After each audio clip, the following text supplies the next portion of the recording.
चलिए चर्चा शुरू करेंगे। हमारे साथ हमारे संवाददाता अभिषेक पांडे हैं, स्टूडियो में मेरे साथ अदिति जैन है, एजुकेशनिस्ट हैं और सोशल एक्टिविस्ट हैं। साथ ही कुछ ही देर में हमारे साथ शिखा राय, दिल्ली बीजेपी की वाइस प्रेसिडेंट जुड़ेंगी और अलका लांबा, आम आदमी पार्टी की स्पोक्स पर्सन हमारे साथ जुड़ेंगी। लेकिन सबसे पहले अभिषेक पांडे, आपसे मैं जानना चाहूंगा तीनों ही खबरों पर क्या कुछ अपडेट है?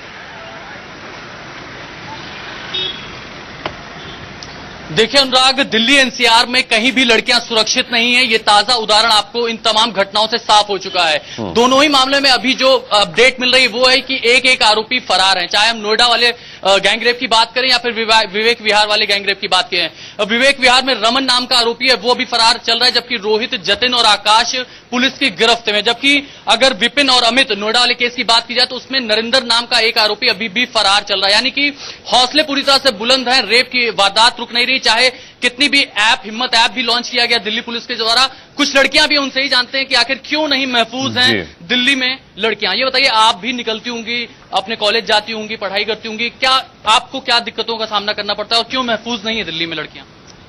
इवनिंग में मेट्रो में प्रॉब्लम होती है। मेट्रो में मेंस कोच में जाओ तो काफी छेड़छाड़ होती है, बसेस में होती है। इवन इवनिंग में अगर 6 o'clock के बाद हम लोग निकलते हैं तो हमें डर लगता है कि हम सेफली घर पहुंच जाए, सेफ एंड साउंड। ये सारी प्रॉब्लम्स हमें फेस करनी पड़ती हैं। तो बिल्कुल डे टू डे बेसिस पे प्रॉब्लम फेस करनी पड़ती है। ये बताइए, आपने भी किस तरह की प्रॉब्लम्स झेली होंगी जब आप मेट्रो में सफर करती होंगी, बसेस में जाती होंगी, ट्रेवल करती होंगी? हाँ, बेसिकली तो मैं गुड़गांव में रहती हूँ और वहाँ पे 8 बजे के बाद इवन मार्केट जाना भी सेफ नहीं है। लड़के they are start chasing you and passing comments on you. So we think that कि हम उससे पहले ही मार्केट जाके घर में रहें। उस समय 8 बजे के बाद बाहर निकलना इज नॉट सेफ।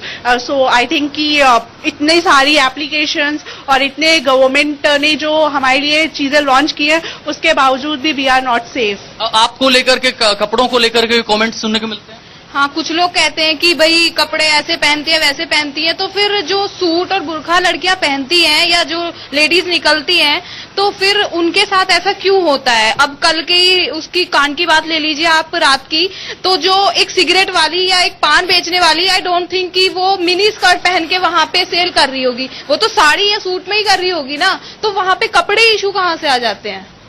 तो बिल्कुल आपने साफ तौर पर अनुराग सुना, जो लड़कियां हैं उनका यही कहना है कि चाहे वो जितने भी जतन कर लें, लेकिन घर से जब वो निकलती हैं, शॉपिंग करने मार्केट जाती हैं, कहीं ना कहीं उनको इस तरह की हरकतों से दो चार होना पड़ता है। अनुराग बिल्कुल, अभिषेक बने रहिएगा हमारे साथ, और भी बात करेंगे हम आपसे और वहां आपके साथ जो स्थानीय लोग मौजूद हैं उनसे भी।